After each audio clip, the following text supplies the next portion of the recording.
Hola, ¿qué tal? Saludos. En esta ocasión vamos a mencionar, o les voy a platicar un poco acerca de lo que son los diagramas eléctricos en los sistemas de refrigeración.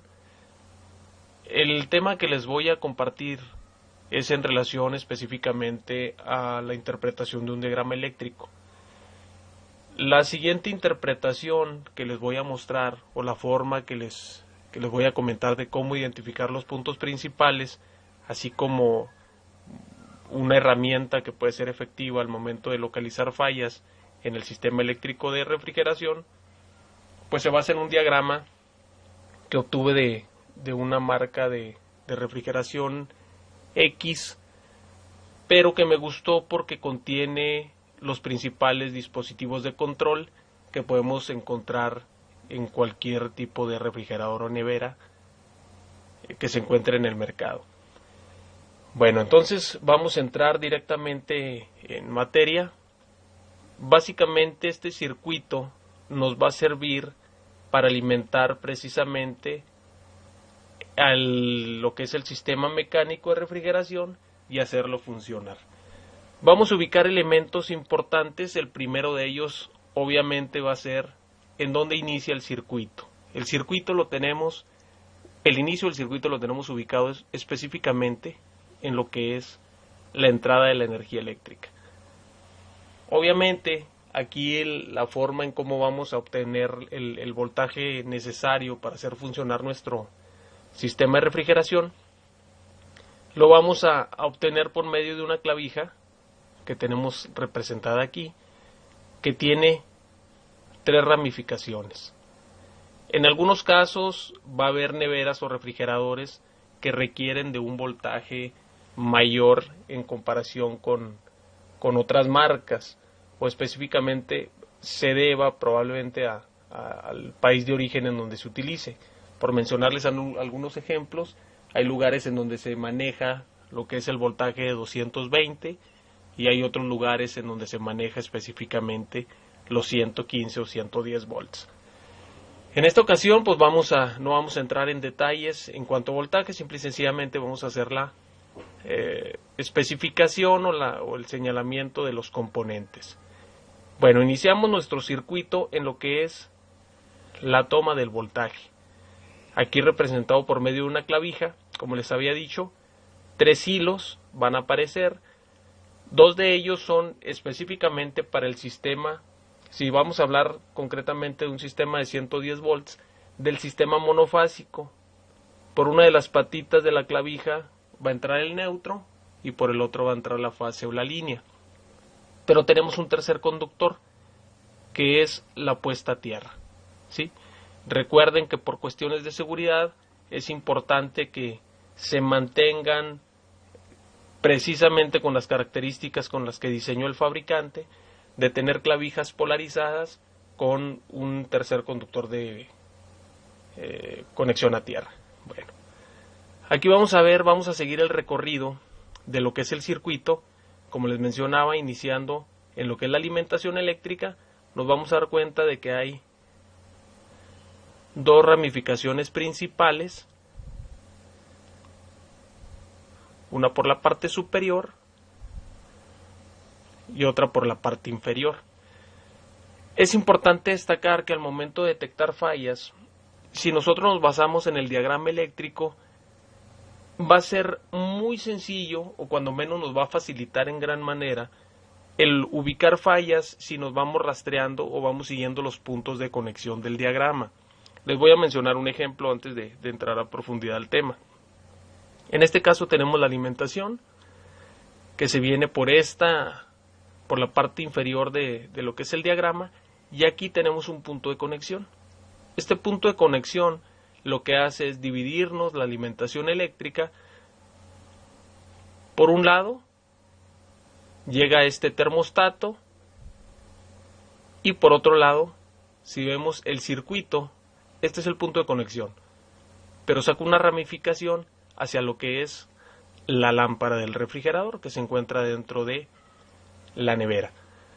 Vamos a encontrar algunos dispositivos importantes, por decir en este caso, bueno, iniciamos con obviamente la clavija, después tenemos aquí lo que es el ventilador del compresor, que nos va a servir precisamente para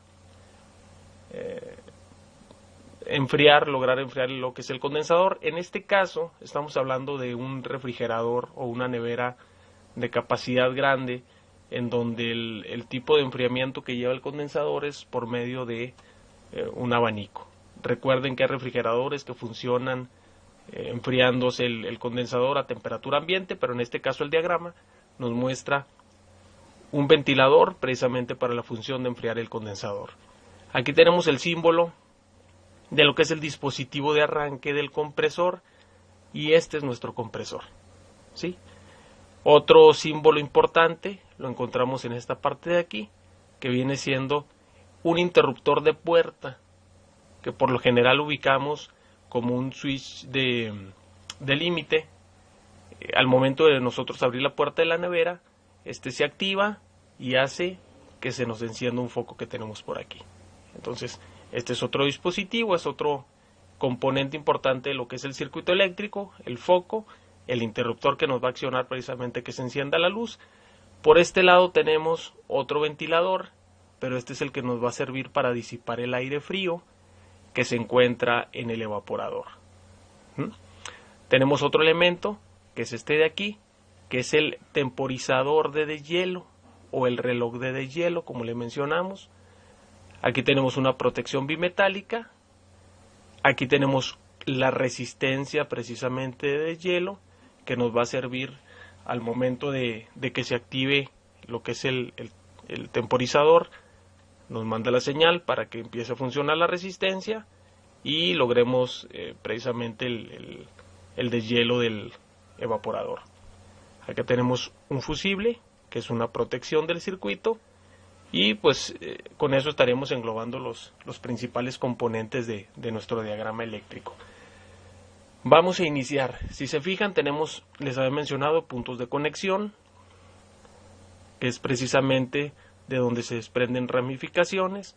Esto nos indica, o este tipo de conexiones en paralelo, de alguna forma nos van a ayudar a tener una idea de en dónde empezar a rastrear cuando el circuito se abre o de alguna manera se desenergiza. Aquí tenemos dos tipos de conexiones. Por una parte, si nos vamos siguiendo este recorrido, tenemos en el caso de este fusible una conexión en serie.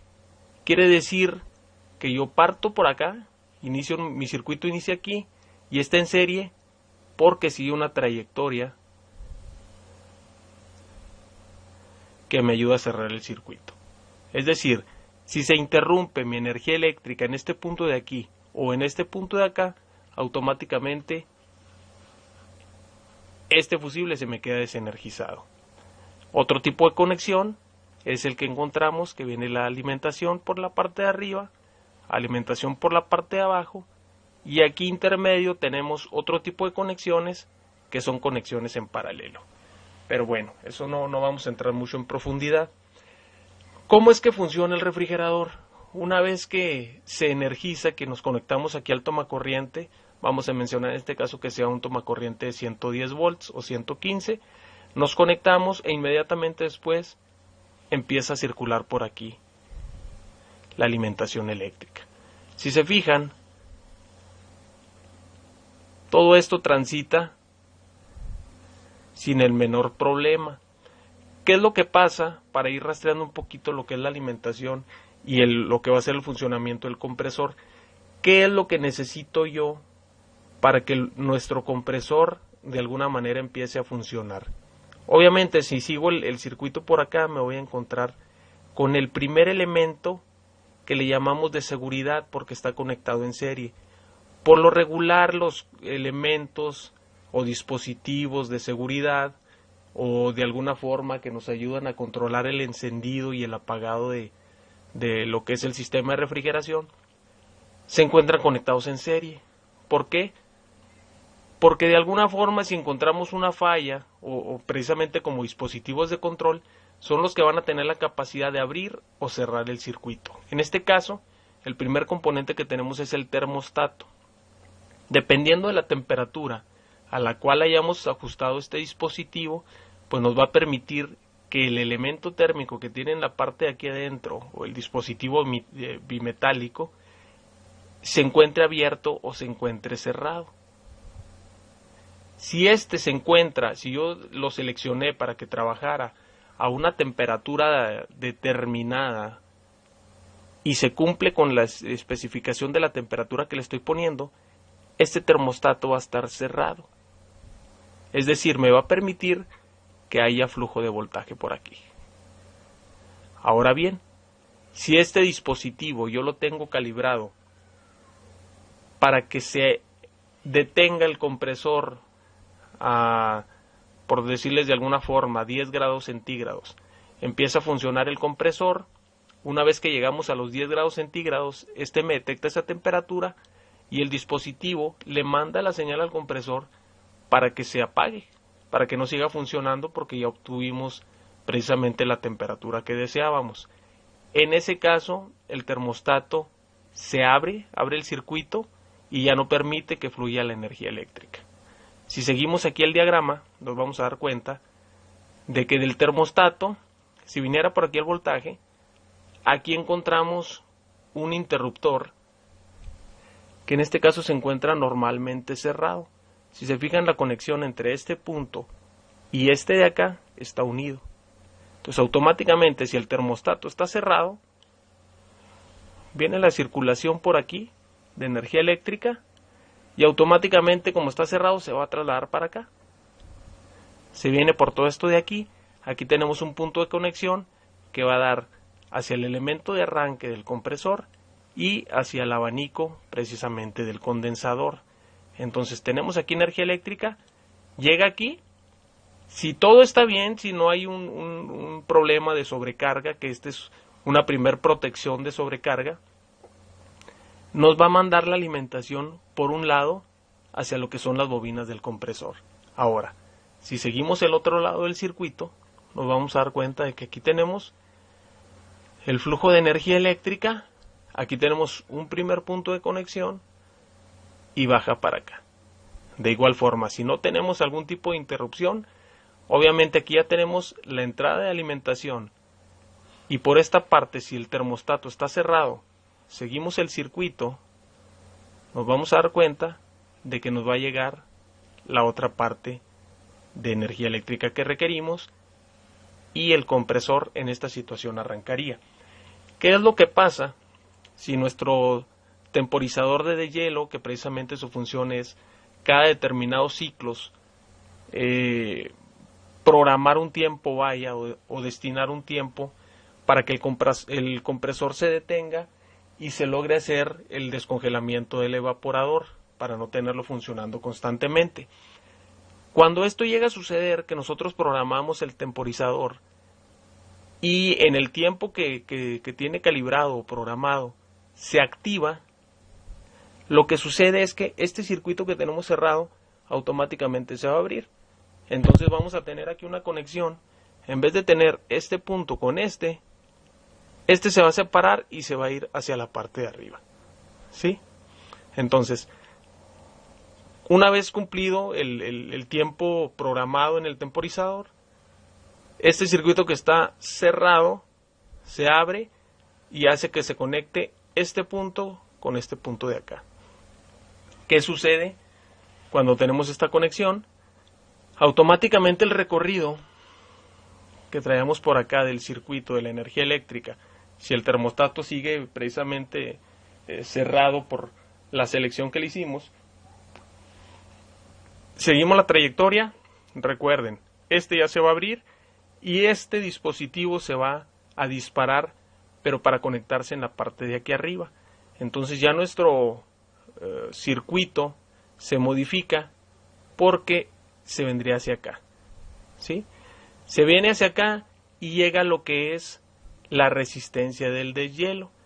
Esta resistencia lo que va a hacer es calentar precisamente el evaporador para quitar cualquier tipo de residuo de hielo que pudiera tener el serpentín. Entonces, repitiendo, ¿qué es lo que sucede?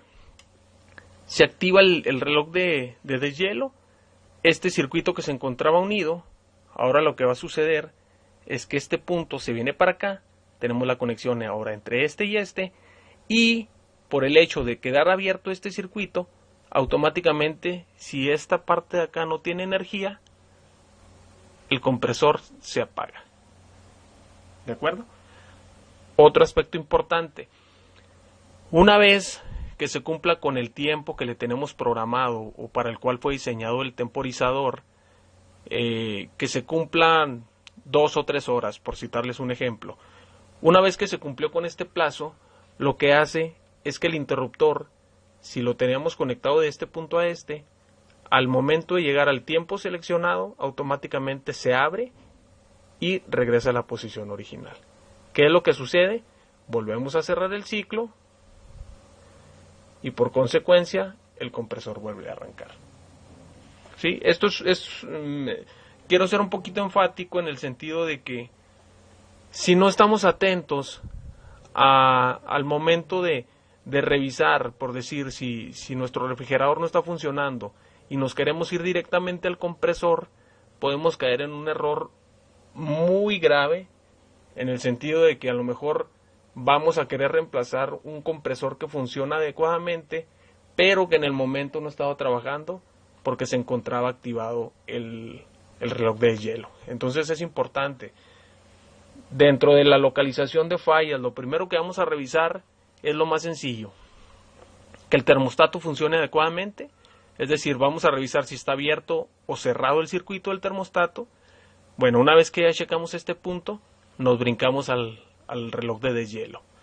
Aquí es importante revisar las entradas y las salidas que vamos a tener de voltaje. Entonces, dependiendo de en dónde tengamos la salida, es lo que nos va a indicar si está activado el reloj o si está desactivado. Ya tenemos la resistencia entonces en este punto energizada. Cuando se activa el reloj de deshielo, cerramos el circuito y automáticamente nos va a funcionar la resistencia, pero no nos va a funcionar, lo que es ni el compresor. Si se fijan, vamos siguiendo todo lo que se va a desenergizar, el ventilador del condensador, y se desenergiza también, porque aquí está un punto de conexión, el ventilador del evaporador. ¿De acuerdo? Es lo que se nos desactiva. Cuando se activa el temporizador, entonces se cierra el circuito y volvemos a activar lo que es el abanico del evaporador, el compresor y el abanico del condensador. Esas son parte de las cosas que nos van a funcionar. Ahora, de todos estos dispositivos, ¿qué es lo que sí nos va a estar funcionando siempre, independientemente de si tenemos el temporizador activado o no?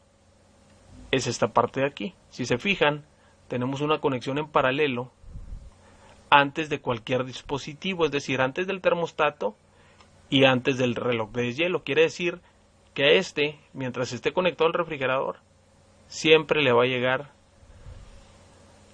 energía eléctrica. El dispositivo de control que vamos a tener en esta parte que viene siendo la lámpara es el interruptor de la puerta. Espero que haya quedado un poco claro. No intento rebrujarlos mucho, pero espero que sea de su agrado y que de alguna forma les sea de ayuda esta breve explicación. Gracias.